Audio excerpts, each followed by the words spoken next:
जय हिंद दोस्तों, स्वागत है आपका इस स्मार्ट से लड़के के स्मार्ट से चैनल के इस स्मार्ट से वीडियो में।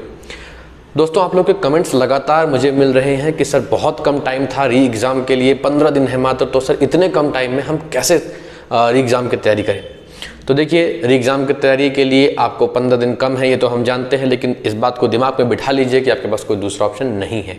तो आपको इन्हीं 15 दिनों में वो कर दिखाना है जो लोगों को आपसे उम्मीद नहीं है। तो जब कुछ उम्मीद नहीं है, कुछ नया कर जाएंगे, तभी दुनिया आपका लोहा मानेगी। तो आज की इस वीडियो में हम आपको फिजिक्स के बारे में बताएंगे कि आप अगले 10-15 दिनों में फिजिक्स किस तरीके से प्रिपेयर करेंगे। ठीक है, तो बने रहिए हमारे साथ इस वीडियो के लास्ट तक। हम बताते हैं आपको इस पूरी वीडियो में कि फिजिक्स 15 डेज में कैसे प्रिपेयर की जाएगी। तो चलिए देखते हैं फिजिक्स के इंपॉर्टेंट टिप्स। तो हमने अभी आपको बताया कि हम आज क्लास 12 से रिलेटेड 15 दिन में आप कैसे तैयार करोगे, क्या क्या टॉपिक हैं जिन पे ज़्यादा फोकस करके पढ़ोगे। तो अब इस वीडियो में हम व्हाइट बोर्ड पर लिखी हुई सब डिटेल आपके साथ शेयर करेंगे। वीडियो थोड़ी लंबी हो सकती है, लेकिन दोस्तों लास्ट तक बने रहना। 100% बता रहा हूँ, जो तरीके मैं आपको बता रहा हूँ आपको 100% फायदा करने वाले हैं, तो वीडियो को लास्ट तक बने रहें। तो सबसे पहले हम देखना चाहते हैं कि क्लास यहाँ पर एनसीईआरटी जो बुक है आपकी, उसके 2021 के चैप्टर्स क्या क्या इंक्लूड हुए थे, कितना कितना वेटेज था, उसके हिसाब से ही हम आपको बताएंगे। आप देख सकते हैं chapter number 1 electric charges and fields, chapter number 2 electrical potential and capacitance, और चैप्टर नंबर 3 करंट इलेक्ट्रिसिटी। आप चैप्टर नंबर 1, 2, 3 ये 3 चैप्टर 16 मार्क्स का वेटेज रखते हैं। पहले वेटेज समझ लेते हैं, फिर प्रिपरेशन उसी हिसाब से करेंगे। Chapter number 4 moving charges and magnetism, chapter number 5 है magnetism and matter, chapter number 6 है इलेक्ट्रोमैग्नेटिक इंडक्शन, और चैप्टर नंबर 7 है अल्टरनेटिंग करंट। चैप्टर नंबर 4, 5, 6, 7 यानी कि ये जो आप देख रहे हैं ये 17 मार्क्स का वेटेज रखता है। Chapter number 8 electromagnetic waves, chapter number 9 ray optics, chapter number 10 wave optics. कुल मिलाकर के ये 9-10 ऑप्टिक्स का पार्ट है। मैं पर्सनली आपसे रिक्वेस्ट करूंगा कि भैया ये 3 चैप्टर्स में से तो ये 2 चैप्टर जो है ना, ये अकेले 16 मार्क्स का वेटेज लेके जाते हैं। तो मैं आपसे पर्सनली ये रिक्वेस्ट करूंगा भैया, अगर आप प्रिपरेशन 15 दिन की शुरू करना चाहते हैं, आज ही से 2 दिन को मिला करके रे ऑप्टिक्स खत्म कीजिए, उसके बाद 2 दिन में आप वे ऑप्टिक्स खत्म कीजिए। 2 दिन में ही खत्म कीजिए, क्योंकि आपने पहले पढ़ा होगा, सिर्फ एक रिवीजन करना है। दिन रात एक कर दीजिए भैया, क्योंकि तभी आप 15 डेज में कंप्लीट प्रिपेयर कर पाएंगे। कोई जादू की झप्पी किसी के पास नहीं है, मेहनत आपको ही करनी है। तो आई सजेस्ट पर्सनली कि भैया 9th और 10th चैप्टर में कुछ भी मत छोड़े, सिलेबस में जितना था सारा ही पढ़ करके जाएं। इतना ध्यान रखें, रे ऑप्टिक्स में प्लेन मिरर से रिफ्लेक्शन वाला पार्ट अब सिलेबस में नहीं है, तो उस पर समय मत खराब कीजिएगा। Chapter number 11, chapter number 12 atoms and, यहाँ पर आप देख सकते हैं dual nature of radiation and matter, atoms and nuclei. ये तीनों चैप्टर 11, 12, 13 अकेले 12 मार्क्स का वेटेज लेके जाते हैं, और इलेक्ट्रॉनिक डिवाइसेस 7 नंबर का वेटेज है। अब बात ये करते हैं कि इसमें ज़्यादा फोकस किस किस पे करें। आप देख सकते हैं ये जो आपका chapter number 1, chapter number 2, chapter number 3 है, मुझे लगता है कि ये शुरुआती 3 चैप्टर्स तो हर बच्चे को आते ही आते हैं, क्योंकि हम बार बार इन्हीं का रिवीजन करते हैं। तो मैं आपसे रिक्वेस्ट करूंगा चैप्टर 1, चैप्टर 2, चैप्टर 3 ऑलमोस्ट पूरा ही पढ़ के जाएं। चैप्टर नंबर 3 थोड़ा ज़्यादा फोकस करके पढ़ेंगे तो ज़्यादा अच्छा रहेगा। अभी इसमें मैं बताऊंगा पढ़ना क्या क्या है, आपको ज़्यादा फोकस किस किस टॉपिक पे करना है। Moving charges and magnetism, in 2 chapters में आपको केवल थ्योरी ज़्यादा है, ज़्यादा थ्योरी पे फोकस कर लीजिएगा, मेन में डेफिनेशंस देख लीजिएगा। इलेक्ट्रोमैग्नेटिक इंडक्शन में भी ऐसा कुछ विशेष नहीं है, लेकिन अल्टरनेटिंग करंट आप चैप्टर जानते हैं डेरिवेशनल पॉइंट ऑफ व्यू से बहुत ज़्यादा मैटर करता है। तो मैं पर्सनली आपसे सजेस्ट करूंगा चैप्टर नंबर 7, जिस पर मैं डबल टिक कर रहा हूं, इस पर आप खास फोकस करेंगे। डेरिवेशनल पार्ट इनका जरूर देख करके जाएंगे आप, जिन पर डबल टिक अभी कर रहा हूं। फिर हम इनके टॉपिक पर भी बात करेंगे कि इसमें से क्या पढ़ना है। तो सबसे पहले आप ये पूरा कंप्लीट करेंगे, उसके ठीक बाद सीधे आप अल्टरनेटिंग करंट पर आ जाएंगे। ठीक है, अल्टरनेटिंग करंट में भी बहुत से टॉपिक कट गए हैं, वॉटलेस करंट अब नहीं है, और बहुत से ऐसे टॉपिक हैं जो इस बार सिलेबस में नहीं है, इंपीडेंस वगैरह सब कट चुका है, तो उस पर समय मत खराब कीजिएगा। बाकी अभी मैंने आपसे कहा कि इसको आप चाहे तो छोड़ सकते हैं पूरा। देखिए समय कम है तो सब कुछ तो नहीं पढ़ सकते, कुछ तो छोड़ना है। तो आप इलेक्ट्रोमैग्नेटिक वेव्स पूरा छोड़ दीजिए, लेकिन रे ऑप्टिक्स और वे ऑप्टिक्स में कुछ भी मत छोड़ना भैया, 18 मार्क्स आपके हाथ से निकल जाएंगे। तो ये डबल टिक इस पर भी कर रहा हूं कि ये भी बहुत ज्यादा आपको फोकस करना है, खासकर डेरिवेशनल पॉइंट ऑफ व्यू से। उसके बाद dual nature of radiation matter total theory part है, atoms and nuclei total theory part है, ज़्यादा कुछ नहीं है। इसमें आपको बहुत ज़्यादा समय नहीं लगेगा, अगर आप कायदे से बैठते हैं तो मेरे ख्याल से 2 दिन में आप इनको, केवल थ्योरी है, पढ़ के निपटाना है आपको। मेन डेफिनेशन यहाँ से पढ़ लीजिए। और इलेक्ट्रॉनिक डिवाइसेज में तो आप समझ सकते हैं, इसमें ज़्यादातर कुछ ऐसा है नहीं। तो देखिए इसमें सोलर से एक आपकी एलईडी है ना, लास्ट क्लास में जाएंगे तो आप देखेंगे इसमें एलईडी पढ़ना होगा। इसमें आपको और भी ऐसे डिवाइसेज हैं, तो वो आपको जरूर पढ़ना है। मैं अभी एक एक करके आपको बताता हूँ कि किस किस में क्या क्या पढ़ना है। तो 7 नंबर ये आपको फ्री का दे जाएगा, 1 दिन में आपकी तैयार हो सकती है। 7 नंबर की ये तैयार कीजिए, उसके बाद 2 दिन में आप ये टॉपिक कवर कर सकते हैं। तो 16 मार्क्स ये दे गई, 7 नंबर ये दे गई। उसके बाद सीधे आप आ जाइए इस पे, 18 मार्क्स ये दे गया, तो भैया 16 नंबर ये दे गया, 18 नंबर ये दे गया, 7 नंबर ये दे गया। अभी तो हमने सिर्फ इतनी बात की है। देखिए समय भी बांध लेते हैं, 2 दिन आपको इसको देने हैं, 3 दिन आप इसको देंगे और 1 दिन इसको देंगे, तो ये तो हो गया भैया कुल 6 दिन की समय सारणी। ठीक है, अब बचते हैं मेरे पास कितने, अप्रोक्सीमेटली मेरे पास बचते हैं 9 दिन। अब 9 दिनों में क्या होगा, आप दे दीजिए इसको कम से कम आप दे सकते हैं 4 दिन। चलिए मान लेते हैं कि 4 दिन यहाँ दे दिया आपने, ऐसा करते हैं ना, इसको 3 दिन मान लीजिए, चलिए, है ना। अब देखिए इस 17 नंबर की जो प्रिपरेशन है, 17 नंबर की इस प्रिपरेशन को आप 4 दिन दे दीजिए, तो 3 और 3 6 और 4 10 और 1 11 दिन तो ये हो गए। अब बचा आपके पास अभी भी 2-3 दिन स्फेयर बचते हैं, तो 2-3 दिन में आप चाहें तो इलेक्ट्रोमैग्नेटिक वेव्स कुछ पढ़ सकते हैं और कुछ चाहें तो आप इन दोनों में से भी कवर कर सकते हैं। हालांकि 17 मार्क्स इसमें पूरे इंक्लूड हो रहे हैं, तो ये पूरा टॉपिक आपको कम से कम 4 दिन में कवर करना है। देखिए भैया 24 घंटे दिन रात एक करने पड़ेंगे, तभी आपके ये कंसेप्ट जो मैं बता रहा हूँ ये आपके लाइफ में सही सही उतरने वाला है। अब बात आती है कि सर इसमें से पढ़ें क्या क्या, सब कुछ तो हम नहीं पढ़ सकते, जाहिर सी बात है कि इतनी मोटी बुक्स हैं, सब कुछ नहीं पढ़ सकते।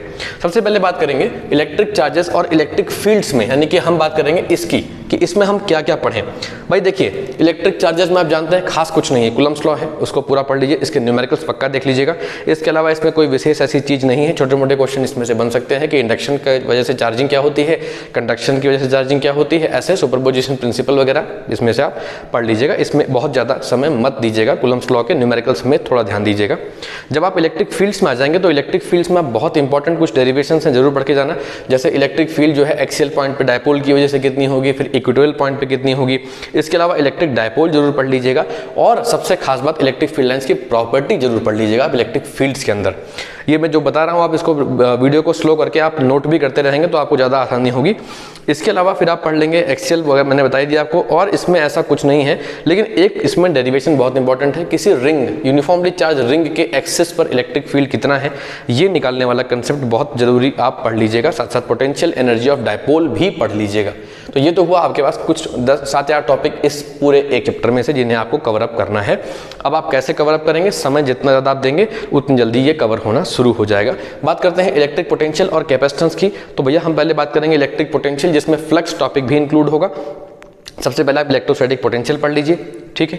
इसके बाद आप सीधे चले आइए इक्विपोटेंशियल सरफेसेस क्या होते हैं, इनकी प्रॉपर्टी पढ़ लीजिए।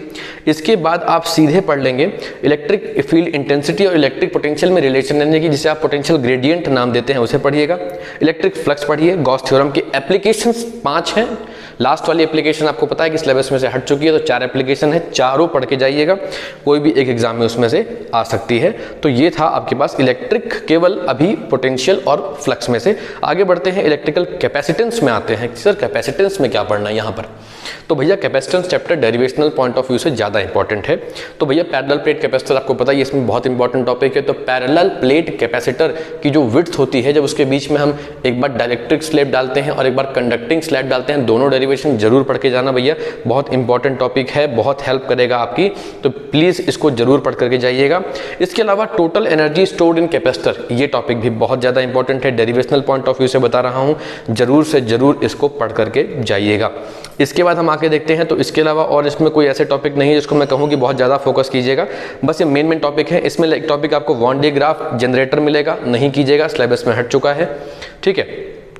अब आते हैं हम लोग अगले टॉपिक पर। टॉपिक अगला है हमारे पास ये, यहाँ पर करंट इलेक्ट्रिसिटी पर आ जाते हैं। तो भैया करंट इलेक्ट्रिसिटी में आपसे मैं रिक्वेस्ट करूँगा जितना ज़्यादा पढ़ सकते हैं उतना ज़्यादा पढ़िएगा, क्योंकि इसमें ओम करंट की डेफिनेशन से लेकर के फिर ओम्स लॉ, फिर ड्रिफ्ट वेलोसिटी, फिर रिलेशन बिटवीन करंट और ड्रिफ्ट वेलोसिटी, फिर ये सब टॉपिक हैं, बहुत इंपॉर्टेंट है, इनको पूरा पढ़ के जाइएगा। सबसे जरूरी चीज़ इसमें ध्यान रखिएगा कि इसमें आप लास्ट में देखेंगे तो कलर कोडिंग आता है, रेजिस्टेंस इन सीरीज आता है, रेजिस्टेंस इन पैरेलल आता है। अब सिलेबस में नहीं है तो ज़्यादा इस पर मत खराब कीजिएगा। इसके अलावा आपको मैं बता दूं एक चीज़ जो इसमें सबसे जरूरी है पढ़ने के लिए, वो ये है ओम्स लॉ का वेरिफिकेशन, यानी कि उसकी प्रूविंग जरूर पढ़ के जाइएगा। ओम्स लॉ की डेफिनेशन और उसकी प्रूविंग जरूर करके जाइएगा, बहुत इंपॉर्टेंट टॉपिक है, एग्जाम में आ सकता है, इसलिए इसका खास ध्यान रखेंगे। तो ये तो हो गया भैया इसके लिए टॉपिक। आप वीडियो को स्लो करके मैंने इसमें क्या क्या कहा पढ़ने के लिए उनको नोट करके उनकी तैयारी शुरू कर दीजिए, बहुत हेल्प होगी, मेरा भरोसा कीजिए, आपको बहुत हेल्प होगी। अच्छा, एक कुछ टॉपिक इसमें रहते हैं, जैसे कि अभी हमारे पास किरचॉफ लॉ रह गया भैया, किरचॉफ लॉ बहुत जरूरी है। किरचॉफ लॉ न्यूमेरिकल्स जरूर करके जाइएगा, एक न्यूमेरिकल एग्जाम में आ गया तो आपको तंग कर सकता है, जरूर पढ़ लीजिएगा, ठीक है। तो किरचॉफ लॉ जरूर पढ़ लेंगे, व्हीटस्टोन ब्रिज उसी में इंक्लूड करेंगे आप उस चीज़ को। इसके अलावा ध्यान रखना, इसी इलेक्ट्रिसिटी में आपको एक जगह मिलेगा पोटेंशियोमीटर और वोल्टमीटर।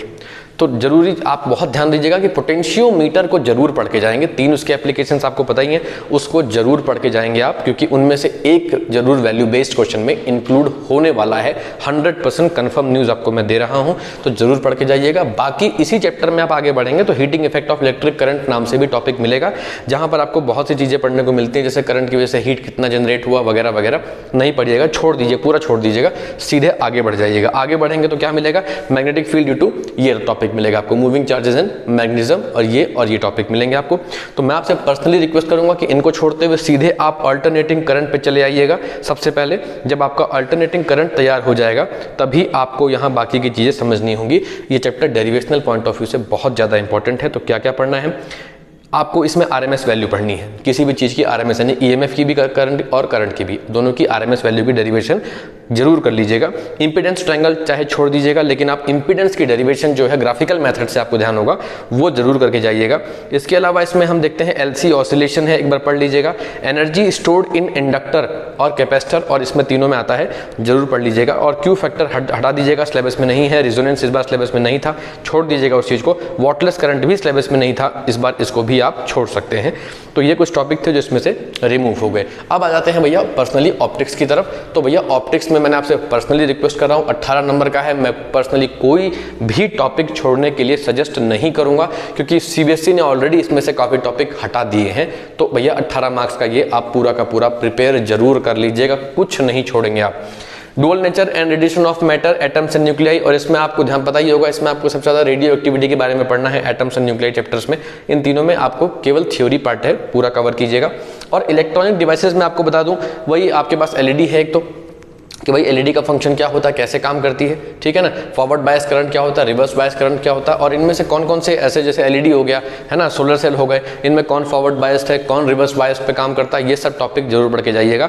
तो भैया ये कुछ टॉपिक मैंने बताया जल्दी में, बहुत जल्दी मैं आपको बता रहा हूँ, ताकि आपका समय ज़्यादा ना खराब हो।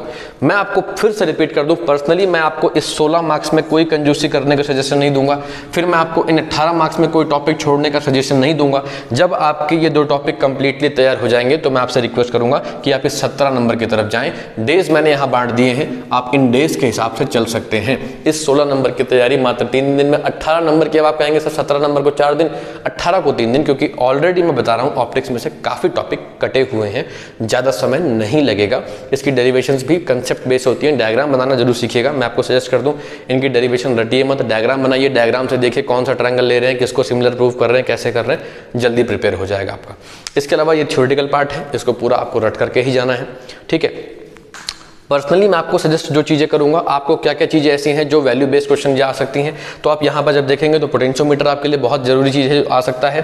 बाकी अल्टरनेटिंग करंट में आप देखेंगे तो जनरेटर टॉपिक भी इसमें वैल्यू बेस्ड क्वेश्चन में इंक्लूड किया जा सकता है। तो ये भैया आपके पास पूरा का पूरा डेटा है, जिसमें आपको पता लग रहा है कि किस चैप्टर में से कितना वेटेज है। सबसे हाईएस्ट वेटेज आप ऑप्टिक्स देख सकते हैं। इसके बाद आपको मैं ये सजेस्ट इसलिए कर रहा हूँ, हालांकि वेटेज ज़्यादा इसका है, क्योंकि ये शुरुआती चैप्टर्स हमको अक्सर जो है ज़्यादातर याद रहते हैं। मुझे लगता है कि ये तो पूरा ही ऑलमोस्ट अभी भी सबको याद होगा, ऑलमोस्ट ये भी तैयार होगा, लेकिन करंट इलेक्ट्रिसिटी में थोड़ा कंफ्यूजन हो सकता है, देख लीजिएगा। तो अगर आप लोगों को इस तरीके से आप अगले इन दिनों को फॉलो करते हैं, भाई 3 डेज प्लान ये, 3 डेज का प्लान ये, और 1 दिन का प्लान ये रखिए, और 1 दिन का प्लान ये रखिए। मैं समझता हूं आपको लग रहा होगा सर इतना आसान थोड़ी जितना आप कह रहे हो, लेकिन भैया जी कोई चारा भी तो नहीं है, तो आपको ये प्लान जरूर एग्जीक्यूट करना है। 3, 3, 1, 4 ये आपको अपने अगले 15 दिन दिमाग में बिठा लेना है। 33, 14, 3 दिन 1, 3 दिन 1, 1 दिन 1, और 4 दिन 1। तो इस हिसाब से अगर आप चलेंगे भैया तो 15 दिन के अंदर आपकी प्रिपरेशन हो जाएगी। इस वीडियो को बनाने का मकसद सिर्फ ये था, बहुत सारे बच्चे कमेंट कर रहे थे सर 15 दिन में कैसे कवर होगा। देखिए 15 दिन में कवर हो जाता है, क्योंकि हम वो बच्चे हैं जो एग्जाम की 1 रात पहले पढ़ते हैं और एग्जाम देके आते हैं भैया, अच्छा मार्क्स लाते हैं। तो 15 दिन तो बहुत है हमारे लिए। तो जस्ट बी पॉजिटिव, हिम्मत बनाए रखिए, जो होगा सबसे अच्छा होगा, क्योंकि कुछ भी जो हो रहा है वो अच्छे के लिए ही होता है, इसको दिमाग में रखिएगा। मेहनत आज से ही शुरू कर दीजिए, किसी चीज़ का वेट मत कीजिए कि क्या डेट आएगी क्या डेट आएगी, कोई दिक्कत नहीं है। एग्जाम अगर ऑनलाइन होते हैं तब भी आप फायदे में रहेंगे, ऑफलाइन होते हैं तो आप तैयारी में आज ही लग चुके हैं तो तब भी आप फायदे में रहेंगे। तो अगर आप इसी चैनल पर और भी सब्जेक्ट से रिलेटेड इसी तरीके की वीडियोस चाहते हैं तो हमें कमेंट में ज़रूर बताएं। बाकी हम अपने चैनल पर और भी सब्जेक्ट के वीडियोस लाने की कोशिश करेंगे, लेकिन आपके कमेंट्स का रिस्पांस देख करके। तो दोस्तों, अगर आप चैनल पर पहली बार विजिट कर रहे हैं तो प्लीज़ चैनल को सब्सक्राइब कर दीजिएगा। वीडियो पसंद आया हो तो लाइक, कमेंट और जितना ज़्यादा बच्चों से शेयर कर सकते हैं प्लीज़ इसको शेयर कीजिएगा। बाकी मेरे चैनल की अपने चैनल की ट्विटर की जो आईडी हैंडल है वो आपको लिंक में गिवन है, पिन कमेंट में, वहाँ भी जाके हमको फॉलो कीजिए। मिलते हैं किसी नई वीडियो में, किसी नए नॉलेज के साथ, किसी नए ज्ञान के साथ। तब तक घर पे रहिए, पढ़ते रहिए।